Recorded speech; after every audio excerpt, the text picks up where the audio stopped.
যখন মুমিনদার ব্যক্তি আল্লাহু আকবার বলে যখন নামাজে দাঁড়িয়ে যায়, সর্বপ্রথম সে আল্লাহ তাআলার একাত্মবাদে স্বীকার দিয়ে বলতে আল্লাহু আকবার। দুনিয়ার কোনো কিছু বড় না, একমাত্র আল্লাহ সবচেয়ে বড়। দুনিয়ার কোনো কিছু বড় না, একমাত্র আল্লাহ তাআলাই সবচেয়ে বড়। এরপরে বান্দা যখন সানা ফাতিহা সানা পড়ার পরে আউযু বিল্লাহি বিসমিল্লাহ পড়ার পরে যখন সূরা ফাতিহা শুরু করবে, আলহামদুলিল্লাহি রাব্বিল আলামিন, আল্লাহ তাআলা বান্দার জবাবে উত্তর দেয়, আরে বান্দা আলহামদুলিল্লাহ। বান্দা যখন বলল আলহামদুলিল্লাহ, সমস্ত প্রশংসা ওর জন্য, আল্লাহ তাআলা বান্দার সাথে কথা বলেন, লিমানিল হামদ, এর বান্দা তুমি যে আল্লাহ প্রশংসা করতেছ, হামদ করতেছ, সমস্ত প্রশংসা তার জন্য বলো। তখন বান্দা উত্তর দেয়, লিল্লাহি রাব্বিল আলামিন, সকল প্রশংসা আল্লাহ তাআলার জন্য, সারা বিশ্ব জগতের প্রতিপালক যিনি। এরপর আল্লাহ তাআলা আবার প্রশ্ন করে বান্দারে, সারা পৃথিবীর পরিচালককে, সারা পৃথিবীর পালনকর্তাকে। বান্দা তখন নামাজের ভিতরে উত্তর দেয়, আর রহমানির রহিম, যিনি রহমান, যিনি রহিম, মালিক ইয়াউমিদ্দিন, যিনি কিয়ামতের দিবসের মালিক, উনি হচ্ছেন সারা বিশ্ব জগতের প্রতিপালক। এরপর আল্লাহ তাআলা বান্দার কথাটা শোনার পরে আল্লাহ তাআলা বলেন, দেখো বান্দা আমার প্রশংসা করতেছে। এরপরে বান্দা নামাজের ভিতরে বলে, রব্বুল আলামিন ইয়াকা না'বুদু, আল্লাহ দুনিয়ার কোন মানুষের দ্বারা করি না, দুনিয়ার কোন কুকুরের দ্বারা করি না, ইয়াকা না'বুদু, আমরা একমাত্র আপনার ইবাদত করি। বান্দা তুমি আমার প্রশংসা করলা, আমার তাওহীদের স্বীকার দিলা, তুমি এটাও স্বীকার করলা কিয়ামতের মালিক আমি আল্লাহ। এ বান্দা তুমি আমার কাছে কি চাও? বান্দা তখন বলে, ইয়াকা না'বুদু ওয়া ইয়াকা নাস্তাঈন, আল্লাহ আমরা আপনার ইবাদত করি, আপনার কাছে আমরা সাহায্য প্রার্থনা করি। আল্লাহ তাআলা এটাকে বলে, ও বান্দা তুমি আমার কাছে কি চাও? আল্লাহ তাআলা উত্তর দেন, ইয়াকা না'বুদু ওয়া ইয়াকা নাস্তাঈন, ইহদিনাস সিরাতাল মুস্তাকিম, আয় আল্লাহ আপনি আমাদেরকে সরল পথে পরিচালনা করেন। এখানে আমি একটা আয়াতের ইয়াকা না'বুদু ওয়া ইয়াকা নাস্তাঈনের ব্যাপারে একটু একটা কথা বলি। আমরা নামাজের ভিতরে বলি যে আল্লাহ আপনারই ইবাদত করি, আপনারই ইবাদত করি, আপনার কাছে প্রার্থনা চাই, আপনার কাছে সকল কিছু চাই। কিন্তু যখন আমরা নামাজ পড়তে যখন পার হয়ে যায়, আমার যখন বিপদ আপদ বড় মুসিবত আসে, তখন আমরা আল্লাহকে ওই সময় ভুলে যাই। নামাজের ভিতরে আমরা একটু কথা বলি, আল্লাহ আপনার কাছে আমরা সাহায্য চাই। যখন নামাজ থেকে বের হয়ে যায়, তখন আমরা আল্লাহর কাছে মাথা নত করি, আর নামাজের ভিতরে বলি আল্লাহ আমরা আপনার ইবাদত করি। কিন্তু যখন নামাজ থেকে বের হয়ে যায়, তখন আল্লাহর কাছে আমরা গিয়ে তাদের সাথে মাথা নত করি। নামাজের ভিতরে বলি আল্লাহ আপনার কাছে আমরা সাহায্য চাই, কিন্তু আমরা যখন নামাজ থেকে যখন বের হয়ে যায়, আমরা আল্লাহর কাছে সাহায্য পাওয়ার জন্য গিয়ে বসে থাকি। সর্বপ্রথম বিপদে পড়লে আমরা কাকে স্মরণ করবো বলেন? বিপদে পড়লে আল্লাহকে স্মরণ করবো, সব অবস্থায় আল্লাহ তাআলাকে স্মরণ করবো। আল্লাহ তাআলা তাও আমাদেরকে শিক্ষা দিয়েছেন, বান্দারে যখন তুমি বিপদে মুসিবতের ভিতরে পড়বে, তখন তুমি ইযা আসাবাতুম মুসিবা, যখন তোমাদের নিকট কোনো বিপদ আপদ বলা মুসিবত আসবে, তখন তোমরা বলবে ইন্না লিল্লাহি ওয়া ইন্না ইলাইহি রাজিউন। হযরত উম্মে সালমা রাদিয়াল্লাহু তাআলা আনহার কথা আপনারা সকলেই জানেন। হযরত উম্মে সালমা রাদিয়াল্লাহু তাআলা আনহার যখন স্বামী মারা গেলেন, এমন সময় এত বড় বিপদ আর মুসিবত উম্মে সালমার জীবনে আর কখনো আসে নাই। বিশ্বনবী রাহমাতুল লিল আলামিন তাকে শিখাই দিলেন, ও উম্মে সালমা তুমি এই সময় আল্লাহ তাআলার কাছে দোয়া করতে থাকো, ইন্না লিল্লাহি ওয়া ইন্না ইলাইহি রাজিউন, আল্লাহুম্মা আজরনি ফি মুসিবাতি ওয়া আখলিফনি খায়রাম মিনহা। হে আল্লাহ, আমার মুসিবতে এই জিনিস আপনি আমার কাছ থেকে পেয়ে গিয়েছেন, আপনি আমাকে এর চেয়ে বেশি জিনিস দান করেন, এর চেয়ে ভালো জিনিস দান করেন। হাদিসের ভিতরে এসেছে পরবর্তীতে আল্লাহ তাআলা উম্মে সালমার স্বামী মৃত্যুবরণ করার পরে আল্লাহ তাআলা এমন এক স্বামী মিলাই দিয়েছেন যে স্বামীর মতো শ্রেষ্ঠ স্বামী আর পৃথিবীর জগতে পায় না, তিনি হলেন রাসূলুল্লাহ সাল্লাল্লাহু আলাইহি ওয়াসাল্লাম। এই জন্য বিপদ করলে এই দোয়াটা করতে হবে, আল্লাহ তাআলা আপনাকে যে পরিমাণ যে জিনিস নিয়েছে এর চেয়ে উত্তম জিনিস দান করবে। উম্মে সালমা তিনার স্বামী মৃত্যুবরণ করার পরে তিনি এই দোয়াটা করছে, যিনি আল্লাহ তাআলা রাসূলকে তার স্বামী হিসেবে মিলে দিয়েছে। সুবহানাল্লাহ।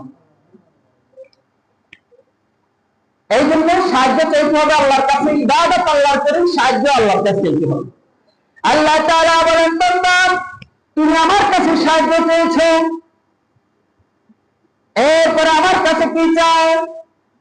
তখন বান্দা বলে, ইহদিনাস সিরাতাল মুস্তাকিম, আপনি আমাদেরকে সরল সঠিক পথে পরিচালনা করেন। কোন সরল সঠিক পথ? সিরাতাল লাযিনা আন'আমতা আলাইহিম, ওই সমস্ত লোকদের সরল সঠিক পথ যাদেরকে আপনি নিয়ামত দিয়েছেন, পুরস্কৃত করেছেন। গায়রিল মাগদুবি আলাইহিম ওয়ালাদ-দাল্লিন, তাদের পথ নয় যাদেরকে আপনি গোমরাহি করেছেন। তাহলে আপনারা বলেন তো দেখি, নামাজের মাধ্যমে আমরা আল্লাহ তাআলার সাথে কথা বললাম কিনা? এই জন্যই তো রাসূলুল্লাহ সাল্লাল্লাহু আলাইহি ওয়াসাল্লামের সাথে করেন, আসসালাতু মিরাজুল মুমিন, নামাজ হলো মুমিনদের জন্য মিরাজ। মুমিনদের এক নাম্বার গুণ হলো তারা নামাজ পড়বে খুশুর সাথে। কিসের সাথে? খুশুর সাথে। আপনারা সকলে হযরত আব্দুল্লাহ ইবনে মুবারক রাহমাতুল্লাহ আলাইহি কথা জানেন। হযরত আব্দুল্লাহ ইবনে মুবারক তিনি অনেক বড় মাপের একজন ওলি ছিলেন। রাতভর ২৪ ঘন্টা রব্বুল আলামিনের দুটি উপায় আল্লাহ তাআলার দুটি উপায় সেটাই করে দিতেন। সারা রাত আব্দুল্লাহ ইবনে মুবারক তাহাজ্জুদ নামাজ পড়তেন। এই জন্য তো রাসূলুল্লাহ সাল্লাল্লাহু আলাইহি ওয়াসাল্লাম ইরশাদ করেন, কুমুল লাইল ফাতকুরু মা'আস সালাম, রাতে জেগে জেগে আল্লাহ তাআলার ইবাদত করো আর নিরাপদে আল্লাহর জান্নাতের দিকে প্রবেশ করতে থাকো। দায়রা আমার লক্ষ্য করে দেখুন, হযরত আব্দুল্লাহ ইবনে মুবারক যখন পৃথিবীর জগৎ থেকে বিদায় নিয়ে চিরতর অন্ধকার কবরে শুনতে হয়ে গেলেন, আব্দুল্লাহ ইবনে মুবারককে ওই জামানার শ্রেষ্ঠ আলেম স্বপ্ন দেখলো। স্বপ্ন দেখার পরে আব্দুল্লাহ ইবনে মুবারককে জিজ্ঞেস করলো, ও আব্দুল্লাহ ইবনে মুবারক, আমার আল্লাহ আপনার সাথে কেমন মুআমালা করেছে, আমার আল্লাহ আপনার সাথে কেমন আচরণ করেছে, আপনি কি অবস্থায় আছেন, কেমন ভাবে আপনার দিন কাটছে? আব্দুল্লাহ ইবনে মুবারক বলে, ও বন্ধু শোনো, আল্লাহ তাআলা আমার সাথে ভালো আচরণ করেছেন। আল্লাহ তাআলা আমাকে একটা জান্নাত দিয়েছে, তবে আমার জান্নাতের চেয়ে আমার বাড়ির পাশে আমার ঘরের সামনে একজন কামারের জান্নাত আরো বড়, আমার জান্নাতের চেয়ে কামারের জান্নাতটা আরো বড়। ওই আল্লাহওয়ালার যখন ঘুম ভেঙে গেল, ঘুম ভাঙার পর আল্লাহওয়ালার মনে কুতূহল জাগলো, আব্দুল্লাহ ইবনে মুবারক এত বড় একজন আল্লাহওয়ালা, সে আল্লাহওয়ালা ব্যক্তির জান্নাতের চেয়ে কিভাবে একজন কামারের জান্নাত আরো বড় হয়? ওই আল্লাহওয়ালা বন্ধু কামারের বাড়িতে এসে তার স্ত্রীকে লক্ষ্য করে বললেন, বোন, আপনি আমাকে কিছু তথ্য দিয়ে সহযোগিতা করুন। ওই কামারের স্ত্রী বলল, কি বলেন, কি বলে আপনাকে আমি সহযোগিতা করতে পারি? ওই আল্লাহওয়ালা জিজ্ঞেস করে, বোন, আমি রাতে আব্দুল্লাহ ইবনে মুবারককে স্বপ্নে দেখেছি, আব্দুল্লাহ ইবনে মুবারককে আমি জিজ্ঞেস করলাম, আব্দুল্লাহ ইবনে মুবারক, আল্লাহ তাআলা তোমার সাথে কেমন মুআমালা করেছে? আব্দুল্লাহ ইবনে মুবারক আমাকে বলল, আল্লাহ তাআলা আমাকে খুব ভালো রেখেছে এবং আল্লাহ তাআলা আমাকে জান্নাত দিয়েছে, কিন্তু আমার জান্নাতের চেয়ে আমার ঘরের পাশে যে লোকটি কামার রয়েছে তার জান্নাতটা আরো অনেক বড়।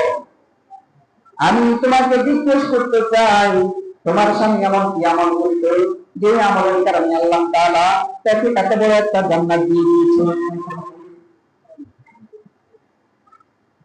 ওই কামারের স্ত্রীকে বলে, হুজুর, আমার স্বামীর দুইটা গুণ ছিল। এক নাম্বার গুণ ছিল, আমি দেখেছি আব্দুল্লাহ ইবনে মুবারক যখন ছাদের উপরে দাঁড়ায় দাঁড়ায় রাতে যখন নফল নামাজ পড়তো, তখন আমার স্বামী আব্দুল্লাহ ইবনে মুবারকের দিকে চেয়ে বলতো আর আল্লাহর কাছে বলতো, রব্বুল আলামিন, আপনি আব্দুল্লাহ ইবনে মুবারককে কোন সম্পদ দিয়েছেন, তাকে জ্ঞান দিয়েছেন, তাকে আলোক বানিয়েছেন, তার টাকা পয়সার অভাব নাই, সে নিজের আল্লাহর ইবাদত করতে পারে টেনশন মুক্ত হয়ে। আল্লাহ, আপনি আমাকে ধন সম্পদ দেন নাই, আল্লাহ আপনি আমাকে এলম দেন নাই, আমার মন চায় রাতে জেগে জেগে আপনার ইবাদত করার জন্য, কিন্তু আমি রাতে জেগে জেগে যদি আপনার ইবাদত করি, আমার কাজ যদি না করি, ঘন্টা পুরাই যদি না করি, তাহলে আমার ফ্যামিলি চলবে, আমার ফ্যামিলি চলতে পারবে না। দ্বিতীয় গুণ আমার স্বামীর ছিল, আমার স্বামী যখন আযানের শব্দটা যখন তার কানে আসতো, এই মাত্র সে কোরআনটাকে উপরের দিকে উঠাইছে। যখন মুয়াজ্জিন বলতো আল্লাহু আকবার, আল্লাহু আকবার, আমার স্বামী আর কোরআনটাকে আর হেমারটাকে পিছন থেকে সামনের দিকে আর আনতো না, সাথে সাথে উপরে নামাজের জন্য তৈরি হয়ে যেত। এই দুইটা গুণের কারণে মহান রব্বুল আলামিন তাকে জান্নাতের ভিতরে এত বড় একটা জান্নাত দিয়ে দিয়েছে, যে জান্নাতটা পৃথিবীর শ্রেষ্ঠ আলেম আব্দুল্লাহ ইবনে মুবারকের জান্নাতের চেয়ে অনেক সুন্দর, অনেক বড়। আর যখন নামাজ পড়তো, একনিষ্ঠতার সাথে নামাজ পড়তো, আর সর্বদা আমার স্বামী কাঁদতো, আল্লাহ তাআলার ভয়ে সব সময় কান্নাকাটি করতো। এই জন্যই তো রাসূলুল্লাহ সাল্লাল্লাহু আলাইহি ওয়াসাল্লাম ইরশাদ করেন, মান বাকা মিন খাশিয়াতিল্লাহ আল্লাহু আলাইহিন্না, যে কুত্তা আল্লাহর ভয়ে কাঁদে, আল্লাহ তাআলা সেই কুকুরের জন্য জাহান্নামকে হারাম করে দেয়। এই হলো নামাজে খুশি খুশি অর্জন। যে ব্যক্তি নামাজে খুশি খুশি অর্জন করে একনিষ্ঠতার সাথে রব্বুল আলামিনের কুদরতের পায়ে সিজদা করবে, বন্ধু, ওই লোকটা যখন পৃথিবীর জগৎ থেকে যখন বিদায় নেওয়ার মুহূর্ত হবে, তার জানটা যখন আসমানের দিকে নিয়ে যাবে, আসমান তার জন্য কাঁদতে থাকবে, জমিন কাঁদতে থাকবে, জমিন কাঁদবে আর বলবে, রব্বুল আলামিন, তোমার ওই বান্দা আব্দুর রশিদ, আব্দুল মালিক যতদিন এই পৃথিবীতে ছিল, ততদিন পর্যন্ত তোমার কুদরতি পায়ে সিজদা করেছে আমি জমিনের উপরে দাঁড়ায় দাঁড়ায়। বাকাতুল আরদ হাদিসের ভিতরে এসেছে, জমিন তার জন্য কাঁদতে থাকবে এবং কি আসমানও তার জন্য কাঁদতে থাকবে। আসমান বলতে থাকবে, রব্বুল আলামিন, প্রতিদিন সকালে একবার, সন্ধ্যায় একবার তোমার বান্দার নেক আমলগুলো আসমানের দিকে নিয়ে যেত। আজ সকাল থেকে সন্ধ্যা হয়ে গেল, কিন্তু তোমার বান্দার নেক আমলগুলো, নামাজের সওয়াবগুলো আসমানের দিকে আসে না। এই বলে আসমান কাঁদতে থাকবে। এই জন্য কিছু কিছু মানুষ যদি পৃথিবীর জগৎ থেকে যদি ইন্তেকাল করে, তাদের জন্য আসমান কান্দে, জমিন কান্দে, গত পৃথিবীটা পর্যন্ত তাদের জন্য কাঁদতে থাকবে। আপনারা সকলেই জানেন, হযরত সাদ ইবনে মুআয রাদিয়াল্লাহু তাআলা আনহু যখন পৃথিবীর জগৎ থেকে যখন বিদায় নিয়ে চিরতরে অন্ধকার কবরের যাত্রী হয়ে গেছে, এমন সময় আল্লাহ তাআলার আরশ কাঁপলো। রাসূলুল্লাহ সাল্লাল্লাহু আলাইহি ওয়াসাল্লাম এসব করেন, আমার সাদ আল্লাহ তাআলার কাছে এই পরিমাণ মাহবুব, এই পরিমাণ প্রিয় ছিল, আমার সাহাবের মৃত্যুর সাথে সাথে আল্লাহ রাসূল বলেছিলেন, শুধু তাই নয়, আমার সাহাব মৃত্যুবরণ করার পরে আসমান থেকে 70,000 ফেরেশতা জমিনে অবতরণ করেছে। আসমান থেকে 70,000 ফেরেশতা জমিনে এসে আমার সাহাব ইবনে মুআযের জানাজার নামাজে অংশগ্রহণ করেছে। এই পরিমাণে মানুষ অংশগ্রহণ করেছে, এই পরিমাণে ফেরেশতারা অংশগ্রহণ করেছে। এক সাহাবী বিশ্বনবী রাহমাতুল লিল আলামিনের পায়ের দিকে তাকিয়ে দেখেন, বিশ্বনবী রাহমাতুল লিল আলামিন পাটাকে একটু উপর করে একটা আঙ্গুলের উপর বসিয়ে দেখাতে। সাহাবী জিজ্ঞেস করলেন, আপনি আজকে এভাবে কেন হাঁটতেছেন? পয়গম্বর আরবি বিশ্বনবী রাহমাতুল লিল আলামিন বলেন, সাহাবী শুনো, আমার সাদ ইবনে মুআযের মৃত্যুতে আল্লাহর আরশে পৌঁছেছে এবং আসমান থেকে এই পরিমাণ ফেরেশতা এসেছে, আমি জান্নাতের ভিতরে পাটা লাগাবো সেই পরিমাণে এই জায়গা খালি আমি দেখতেছি না। এই জন্য ভাই, যারা নিজেকে নিজে সংশোধন করে, যারা আল্লাহর প্রিয় হয়ে যায়, যারা নামাজের ভিতরে খুশি হয়ে যায়, তারা মৃত্যুর সাথে সাথে সারা পৃথিবীর জমিনগুলা তাদের জন্য কাঁদতে থাকে, আসমান কাঁদতে থাকে, সারা পৃথিবীর কুল কায়নাতে যত আল্লাহর মাখলুক আছে সব আল্লাহর মাখলুক তাদের জন্য কাঁদতে থাকে আর তাদের জন্য জান্নাতের দোয়া করতে থাকে। নামাজ পড়বেন আর জান্নাতের ভিতরে দাখিল হয়ে যাবেন। জানাজার সামনে গিয়া লোকটা ভালো নাকি খারাপ, সবাই বলবে লোকটা ভালো, এতে কি আপনি জান্নাত হয়ে যাবেন? না, আপনার ইবাদত আপনাকে জান্নাতে নিবে, ইবাদত আপনাকে জাহান্নামে নিবে, ঠিক কি না? আমি একজনকে জিজ্ঞেস করলাম, কি ভাই আপনি তো বললেন লোকটা ভালো, কিন্তু লোকটাকে চিনেন কিনা? কয় না, আমি চিনি না, সবাই ভালো বলে, এই কারণে আমিও ভালো বলছি। আপনার কৃতকর্মে আপনাকে মানুষ ভালো বলতে হবে। আপনার কৃতকর্মে আপনাকে জান্নাতে নিবে, কৃতকর্মে আপনাকে জাহান্নামে নিবে।